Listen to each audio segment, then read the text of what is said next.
Tom, Boxing365, once again joined by former European champion Ben Crocker. How are we, Ben? How's things? I'm great. Thanks for having me on again. You buzzing to get on you? Yeah, no, mate. Look, we said to you pre-fight and post-fight.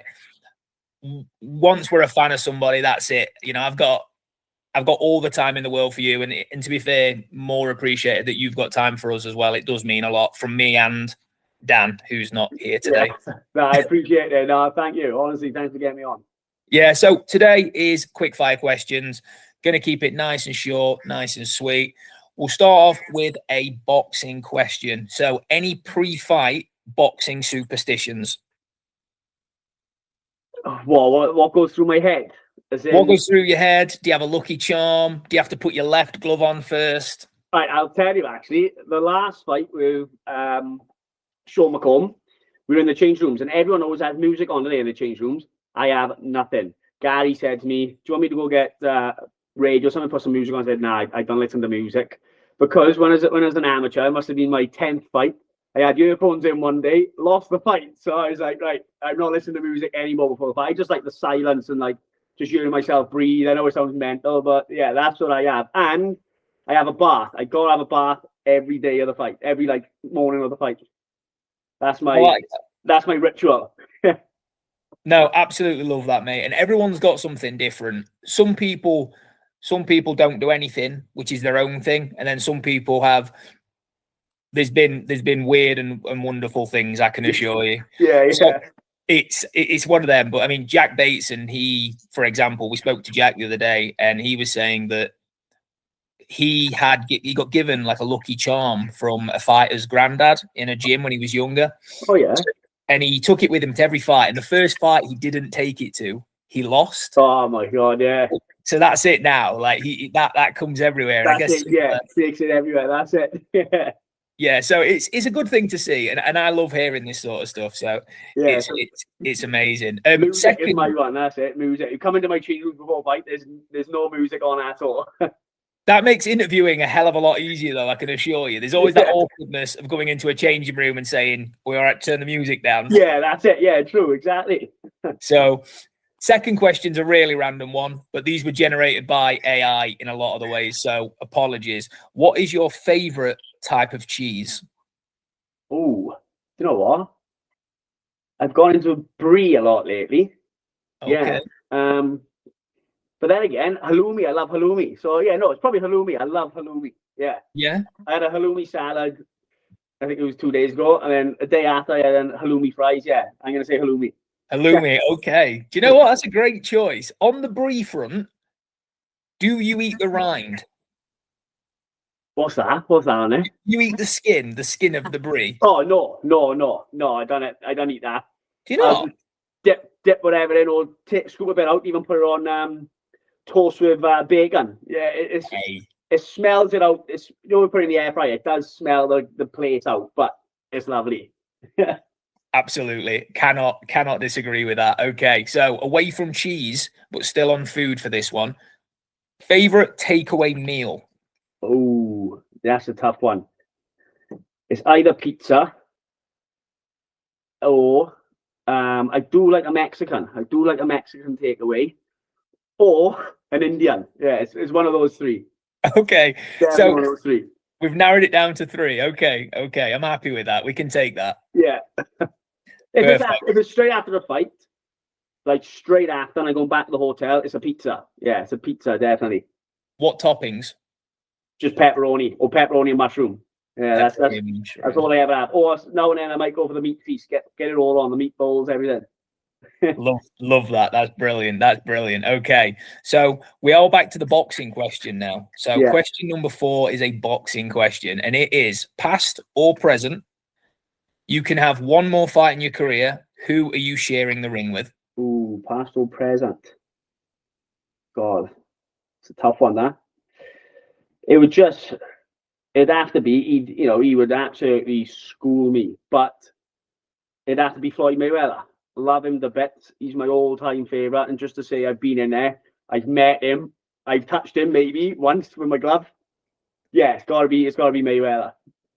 Do you think he'd school you? Do you not think you've got the skills in the locker to maybe cause the upset? I thought of this the other day, thinking if he like his team reached out now and said they want an exhibition, I'm thinking, would I be able to hurt him?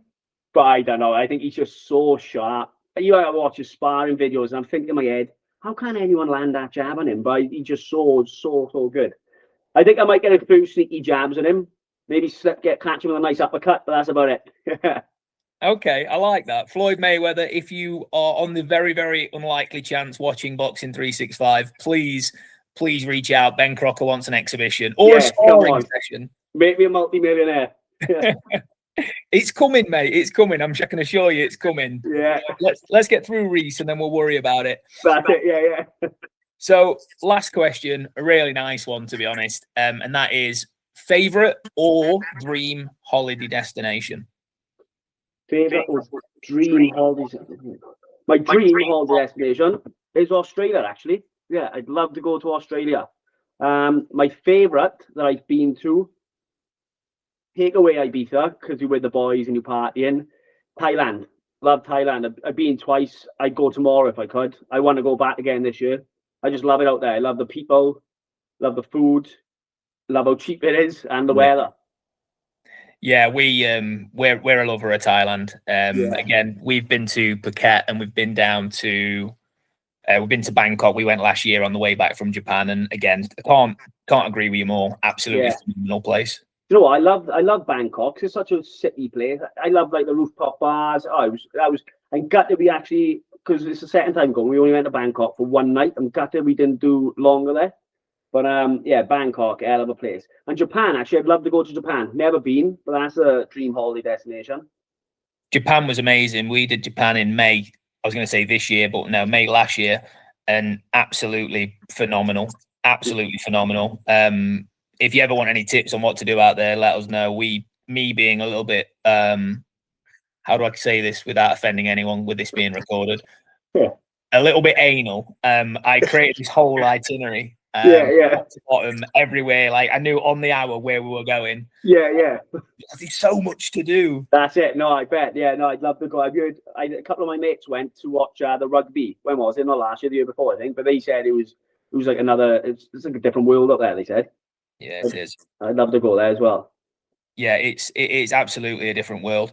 I always keep thinking to myself when I have these calls, whether it be with yourself, and we've got a couple of fighters now that we both get along with really well, but I think to myself, I don't know if the people that watch our channel appreciate the fact that these conversations are so laid back, or if I need to be more structured in like asking the same questions as every other media platform. No, do you know what? When I watch interviews back, it's nice when people just go off topic a little bit and just have a general chit chat. You get to know the interviewer and the boxer a bit more. Do you know what I mean? Yeah, I enjoy questions like that, and it's funny to look at sometimes. Yeah, I mean, one of our sort of most random and best ones was at the heist with GBM back in October. Yeah, and we bumped into Brad Pauls, and he couldn't talk about his upcoming fight, so I just asked him what his favorite Greg's order was. Yeah, and he went on a 15-second rant about how much he hates Greg's, and it did really well for him. He hates Greg's. That's mental. I don't know anyone who hates Greg's. So, to be fair to him, so Brad's obviously a Cornish guy through and through. Yeah. So Brad was offended that I'd even ask him. Yeah. A proper bakery, Cornish pasty, this, that, and the other. But I have said to him that we're going to his next fight. So I've said if he gets a chance pre-fight, I'm going to come and find him, and I'm going to give him a Greg's, and he can have it after the fight, and he can review it for me. And then if he wins, then that's his lucky charm every fight. Yeah, exactly. You know what I mean? I'm going to start it. I'm going to start a superstition for him. That's another thing I do. I forgot to tell you that. So I shouldn't say this because my nutritionist doesn't know it. But after the weigh-in, obviously they tell you what to eat. But when I go out for food, on the way back to the hotel, I'll stop off in Greg's. I'll get a coffee, sausage roll, and a pasty. And I've always done it, and I stick to it. But they don't know that. So sorry if you're watching this. Well, what I'll do is I'll bleep that out, and I'll just tell people you went on this mad swearing rant. It'll be absolutely fine. No one will need to know. That's it. Yeah, no. Oh, yeah, that's what I had, though. Cappuccino, chocolate dust, sausage roll, and a pasty. Corned beef pasty. Hey, mate, you've made weight. Like, don't worry about it. Exactly. That's what I think in my head. I've made weight. I've got my fluid down me. I've got my proper meal down me. Now let me have a little snack. Yeah, no, absolutely. But look, one last question before we wrap up the interview. Obviously, you're coming off your first loss in your career. It's always tough, but have you got a message with the comeback upcoming for your fans that have stuck by you throughout and continue to support you? Yeah, just always a big thanks to my fans and my sponsors and my coaches, my parents as well. It's always hard coming off a loss. You always think, oh, are people going to stick by you? Where'd you go from here? But like I said previously, this next fight, I'll come straight back into a big fight. I put on the group chat yesterday, right, Newcastle away, who's up for it? And everyone's like, yeah, I want to do this bank holiday weekend. I'm going to do 4 days up there. I got a mate in Newcastle as well. I'll give him a little shout out. He's got no crash coffee. So yeah, he lives in Newcastle. He texts me saying, oh, I'll sell a few tickets for you as well. So coming off a loss and going straight back into the group chat and telling people I got another fight, more people seem up for it than the last fight. So it's great. Like, but yeah, no, big thanks to everyone and big thanks for sponsors because it's great for them sticking by as well. Yeah, no, absolutely, mate. And look, from us before we wrap up, we do like to point out, because again, we've never obviously stepped inside the rope. At some point, I want a professional fight just because I really want a record. Yeah.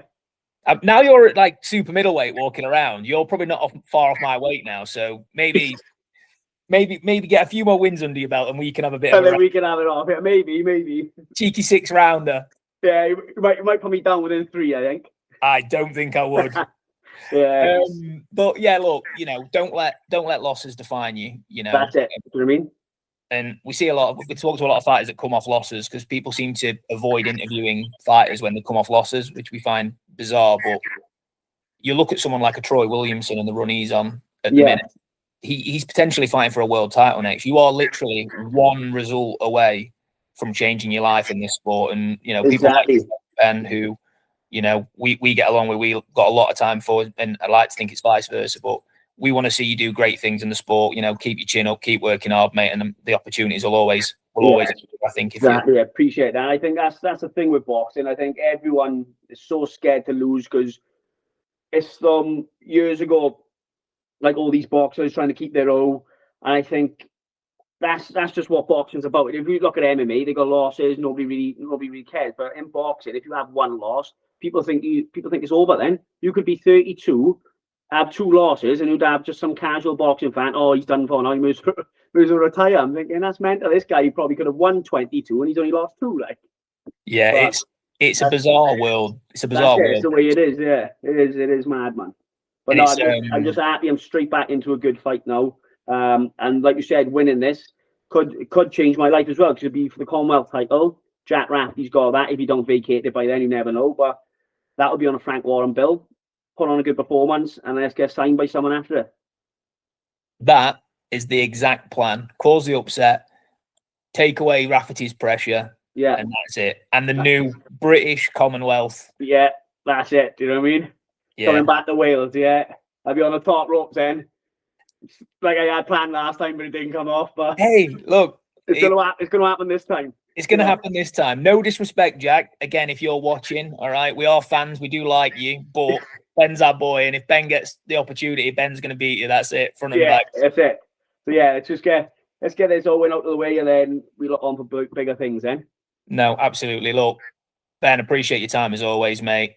We'll touch base obviously in between now and fight week. Yeah. Anything at all, touch base, let us know. But other than that, mate, good luck. Brilliant. Thank you. Thanks for having me as well. Always, mate. Always. We'll catch you soon. Catch you soon. Thank you. Cheers, Ben. Thanks, mate.